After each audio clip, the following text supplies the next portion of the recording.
नमस्कार दोस्तों। आज हम पहुंचे हैं सेक्टर 12 पीजीआई और पीजीआई में एक गुरु रविदास जी का भवन है, जहां पर 647वीं जयंती के उपलक्ष्य में जो यहाँ की कमेटी जो गुरु रविदास जयंती के उपलक्ष्य में, देखिए मंदिर को कितने प्यार से सजाया गया, कितना भव्य सजाया गया इस मंदिर को। और इस मंदिर की कमेटी से हम बात करते हैं कि मंदिर के इस कार्यक्रम के क्या प्रोग्राम रहेंगे, क्या क्या इसमें कौन कौन लोग इसमें पहुँच रहे हैं और क्या क्या व्यवस्था रहेंगी इसके अंदर। तो आइए हम बात करते हैं मंदिर के गुरु रविदास सभा के प्रधान और उनकी कमेटी से।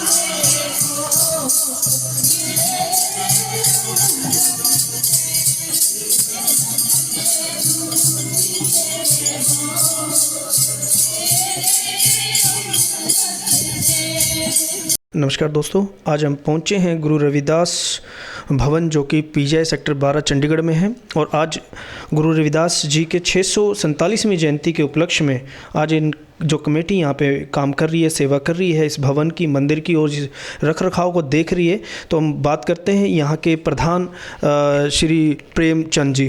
तो सर नमस्कार जी। नमस्कार। नाम बताइए। नमस्कार सर, मैं प्रेमचंद, प्रेसिडेंट गुरु रविदास सभा पीजीआई चंडीगढ़।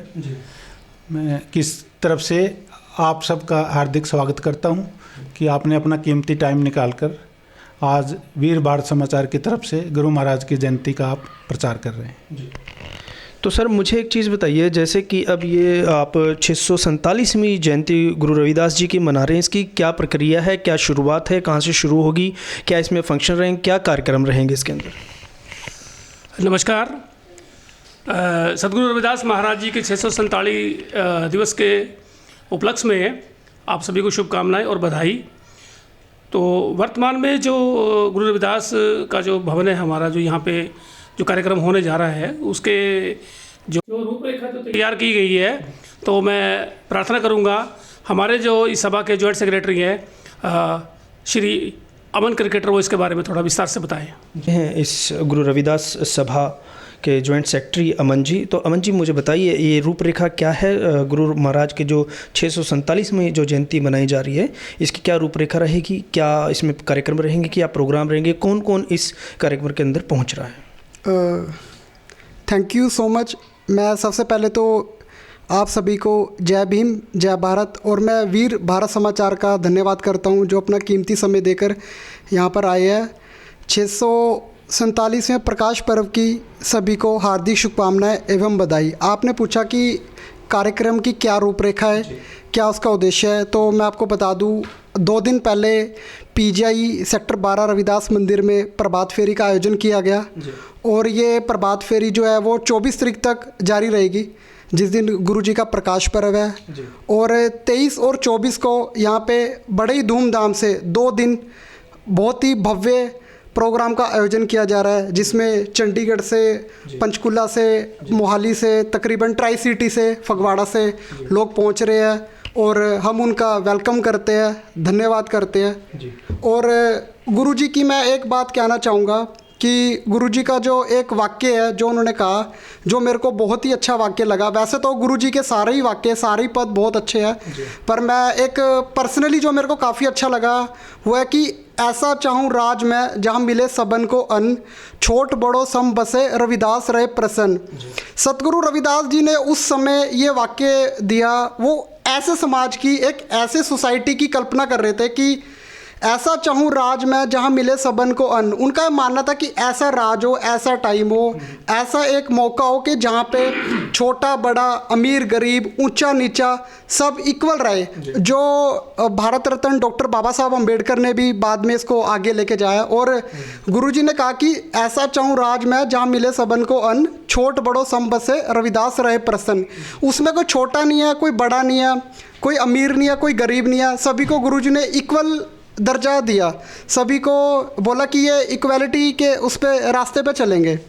और दूसरी चीज़ मैं आपको बताना चाहूँगा कि साथ साथ हमें जो है हमारे जो समाज के, और सबसे पहले तो भगवान वाल्मीकि जी, सतगुरु रविदास जी, कबीर जी, हमें इनकी शिक्षाओं को आगे लेके जाना चाहिए, इनकी शिक्षाओं पे बात करनी चाहिए। और हमारे जो महापुरुष है doctor Baba Saheb Ambedkar, doctor symbol of knowledge, इनके बारे में हमें अपने समाज को, और जो आने वाले हम जैसे यंग जनरेशन है, मेरे साथ एडवोकेट साहब बैठे हुए हैं, तो ज्योतिबा फूले, सावित्रीबाई फूले, पेरियार रामास्वामी नायकर, इनका हमें इतिहास अपने समाज को और आने वाली यंग जो जनरेशन है उनको बताना चाहिए। आधुनिक युग के अंदर गुरु रविदास महाराज की जो वाणी है वो कैसे समाज को रोशनी देगी? आप इस 647वीं जयंती के उपलक्ष्य में संदेश क्या देना चाहते हो समाज को? तो जो आपका प्रश्न ये था कि वर्तमान के परिप्रेक्ष्य में सतगुरु रविदास महाराज की वाणियों का क्या आधुनिक युग में आधुनिक युग में हाँ किस तरह से हम इनके ऊपर चल सकते हैं, किस तरह से इनको फॉलो कर सकते हैं। सबसे पहले मैं जैसे आपसे बात करना चाहता हूँ सभी के सामने कि जैसे कि अभी पूरे विश्व के अंदर अशांति फैली हुई है, उस विश्व की अशांति के विषय में उस समय में सतगुरु रविदास महाराज जी ने विश्व बंधुत्व की भावना को अग्रसर किया। और ये बात जो मैं नहीं कह रहा, ये उनकी वाणियों में उद्धृत है, जो कि आपको सभी को जब शिक्षा लेंगे इसके विषय में तो आपको पता लगेगी। जैसे कि उन्होंने लिखा है कि जग में बैरी कोई नहीं, सब हैं अपने मीत, रविदास सबन ते राखिए मीत कुटुंब की प्रीत। इसका अर्थ ये है कि रविदास महाराज जी ने ये कहा है कि जो पूरा जो संसार है वो सारा एक कुटुंब जैसा है। इसमें ये इन्होंने ये कहा है कि सभी को अपने निज कुटुंब की तरह हम सबको रहना चाहिए। और इससे ये बात जाहिर होती है, ये निकल कर बात आती है उनकी वाणियों से कि उन्होंने विश्व शांति का संदेश हमें दिया है। और दूसरी बात जो मैं आपको कहना चाहता हूँ इस मामले में, जो हमारा आज का टॉपिक है आपसे, मतलब ये आज जो हम जो ये जन्मदिन मना रहे हैं, उनका प्रकाश उत्सव मना रहे हैं, इसमें उन्होंने स्वतंत्रता की बात भी कही है, स्वतंत्रता का उद्देश्य कहा है। जो प्रकार की स्वतंत्रता, जैसे आज देश के अंदर बहुत सभी संविधान के अकॉर्डिंग हर तरह की आज़ादी है, आप स्वतंत्रता किस प्रकार की चाहते हैं, क्या आज़ादी चाहते हैं? हाँ जी। मैं इस विषय में, जैसे मैं एक लॉ का स्टूडेंट हूँ और मैंने जैसे कॉन्स्टिट्यूशन को पढ़ा है, उस विषय में कुछ आर्टिकल ऐसे हैं जिसमें कि आजकल के जो वर्तमान के अंदर हमारा जो संविधान है, संविधान के अंदर भी ये प्रोविज़न, ये प्रावधान किए गए हैं। जैसे स्वतंत्रता की बात है, और मैं उस समय की बात करता हूँ जब सतगुरु रविदास महाराज जी का प्रकाश हुआ, उस समय भी उन्होंने इतनी बड़ी बात कही है।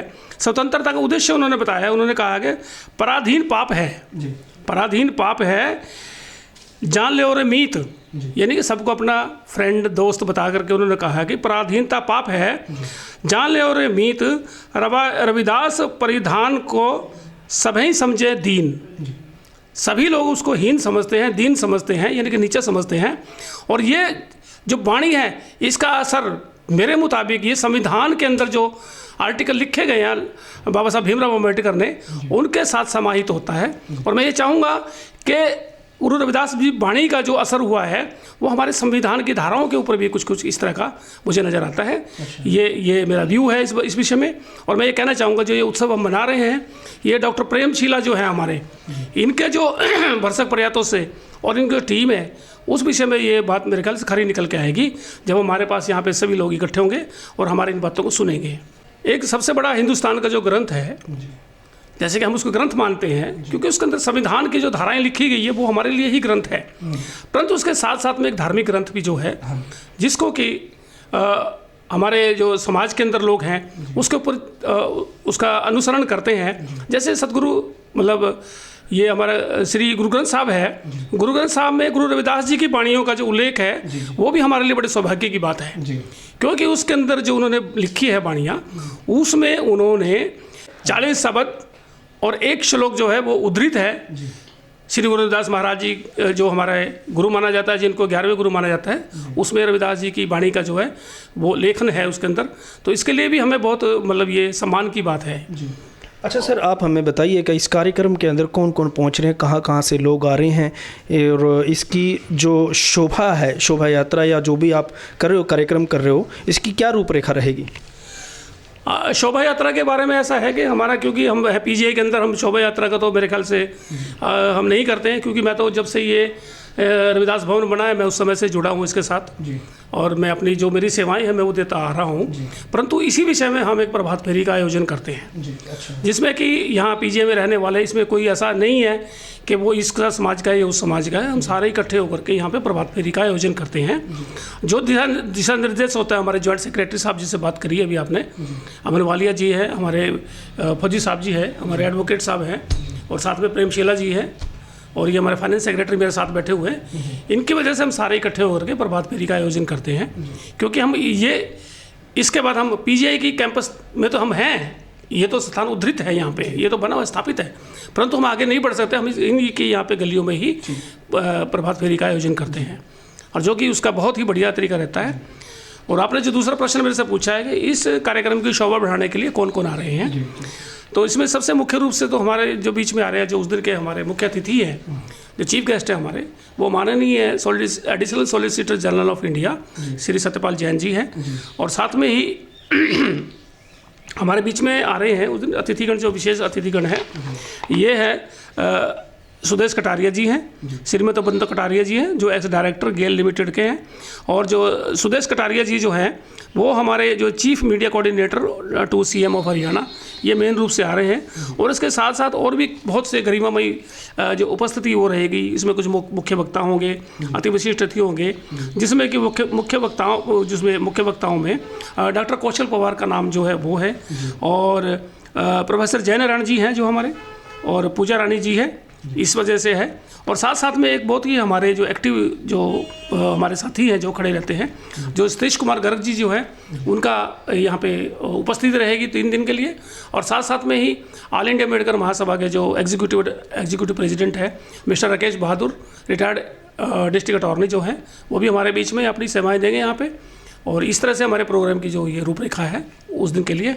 तो सर मुझे एक चीज़ बताइए आप, जैसे कि यहाँ पर हमने देखा है कुछ पेशेंट जो पीजीआई में आते हैं जिनके पास रहने की व्यवस्था नहीं होती या खाने का उनका कोई साधन नहीं होता, तो यहाँ पर मैंने देखा काफ़ी कमरे हैं, तो जो लोग यहाँ आते हैं आप चार्ज करते हो, क्या करते हो, या free of cost Guru Ravidas जो सभा है वो लोगों को कमरे देती है?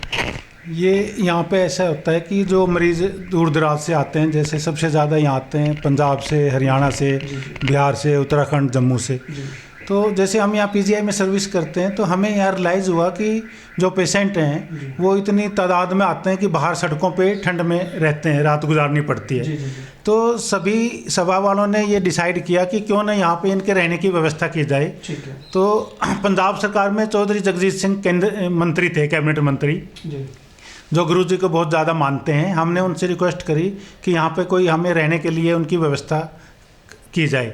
उन्होंने कैप्टन साहब जो सीएम साहब से, उन्होंने 5 लाख रुपए ग्रांट देके यहाँ पे सबसे पहले यहाँ पे 2 कमरे बनाए थे। इसके बाद चौधरी साहब ने फिर जो यहाँ पे बड़े बड़े इंडस्ट्रियलिस्ट हैं उनकी सेवाएं लेके यहाँ पे इस टाइम 7 कमरे हैं जो दूर दराज से गरीब आदमी ठहरते हैं। यहाँ पे जो गरीब आदमी है उनसे कोई चार्ज नहीं लिया जाता, फ्री ऑफ कॉस्ट है। लेकिन अगर कोई ऐसा ठीक पोजीशन में है तो उसके लिए 100 रुपये की व्यवस्था है, जिससे हम यहाँ पे बिजली का बिल, सफाई, उसकी व्यवस्था उसी 100 रुपये में करते हैं। 100 रुपये पर डे है या मंथ के? 100 रुपये पर डे जो दे सकता है गरीब आदमी, फ्री ऑफ कॉस्ट। तो यहाँ पे जैसे कि बिस्तरों का, सोने का, लौटने बैठने का, खाने पीने का भी इंतजाम किया जाता है? खाने पीने का इंतजाम यहाँ पे गुरुद्वारा साहब है बिल्कुल साथ में ही, वहाँ पे 24 घंटे लंगर है, लंगर वहाँ चलता है और रहने की व्यवस्था यहाँ पे है। ये थे हमारे साथ यहाँ की गुरु रविदास जो सभा है उसके प्रधान और कमेटी के कार्यकर्ता, जिन्होंने हमें बताया कि इस जयंती के उपलक्ष्य में ये प्रोग्राम रहेगा, ये कार्यक्रम रहेंगे, कौन कौन लोग इसके अंदर पहुंच रहे हैं। मैं वीर भारत समाचार से अजमेर कुमार, कैमरामैन अभिषेक, नमस्कार।